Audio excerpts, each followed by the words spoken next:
on prison reform legislation known as the first step. And that's what it is. It's a first step, but it's a very big first step. Today, I'm thrilled to announce my support for this bipartisan bill that will make our community safer and give former inmates a second chance at life after they have served their time. So important. And I have to tell you, I was called when I announced and when we all announced together this news conference by some of the toughest, strongest law enforcement people, including politicians, by the way, who are so in favor of it. And I was actually surprised by some, like as an example, Mike Lee and Rand Paul and others. No, it's got tremendous support at every level. It's really great. And we're all better off when former inmates can receive and re-enter society as law-abiding, productive citizens. And thanks to our booming economy, they now have a chance at more opportunities than they've ever had before. It is true. Our economy is so strong that when people are getting out of jail, they're actually able to find jobs. And I have 3 instances of companies that hired people coming out of prison, and they are so thrilled by the performance of these people. And now they're doing it more and more and more. A lot of people are seeing this. It's great. They wouldn't have had the opportunity, frankly, except for the fact that the economy is so strong. And our job market is the lowest and best it's been in over 50 years and seems to be getting even better. Our pledge to hire American includes those leaving prison and looking for a very fresh start, new job, new life. The legislation I'm supporting today contains many significant reforms, including the following. First, it will provide new incentives for low-risk inmates to learn the skills they need to find employment, avoid old habits, and follow the law when they're released from prison. These incentives will encourage them to participate in vocational training, educational coursework, and faith-based programs. And I want to thank Paula White very much, because I know you very much wanted that. Thank you, Paula. That reduce their chances of recidivism and, in other words, reduce their chances of going back to prison substantially. Second, this legislation will allow federal inmates to be placed closer to their home communities in order to help facilitate family visitation. So important, because we know that maintaining family and community ties is key to a successful re-entry into our society. Third, the bill includes reasonable sentencing reforms while keeping dangerous and violent criminals off our streets.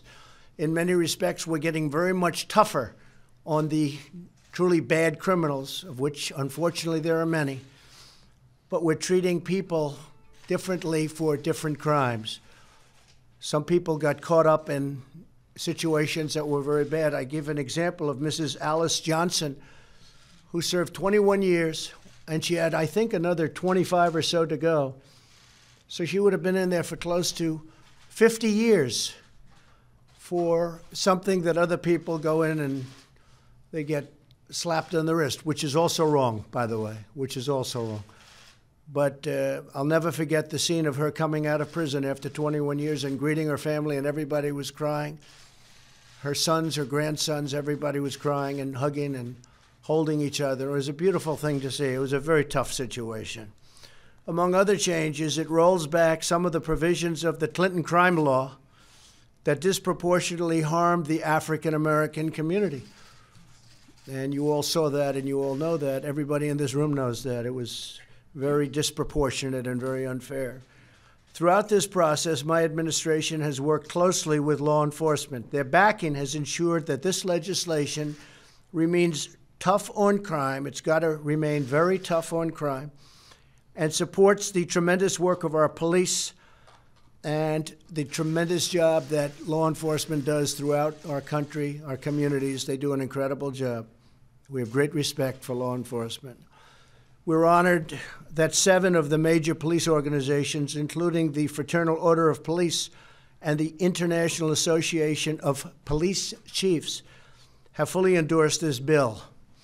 We could not have gotten here without the support and feedback of law enforcement, and its leaders are here today, 2 of them, especially Chuck Canterbury of FOP and Chief Paul Sell of IACP. Thank you very much. Thank you very much. I appreciate that very much. Thank you. And these are two tough cookies. They want what's right. They want what's right. And interesting, if you look at Texas, if you look at Georgia, if you look at Mississippi and Kentucky and some other states that are known as being very tough, these are big supporters of what we're doing. And some of it's been modeled after what they've done. They've done a tremendous job. My administration will always support the incredible men and women of law enforcement, and we will continue to pursue policies that help the heroes who keep us safe. They are truly heroes. We also thank the more than 2,000 leaders in the faith community who have signed a letter of support. We have tremendous support within the faith community, unbelievable support. Americans from across the political spectrum can unite around prison reform legislation that will reduce crime while giving our fellow citizens a chance at redemption. So if something happens and they make a mistake, they get a second chance at life. Today's announcement shows that true bipartisanship is possible, and maybe it'll be thriving if we're going to get something done.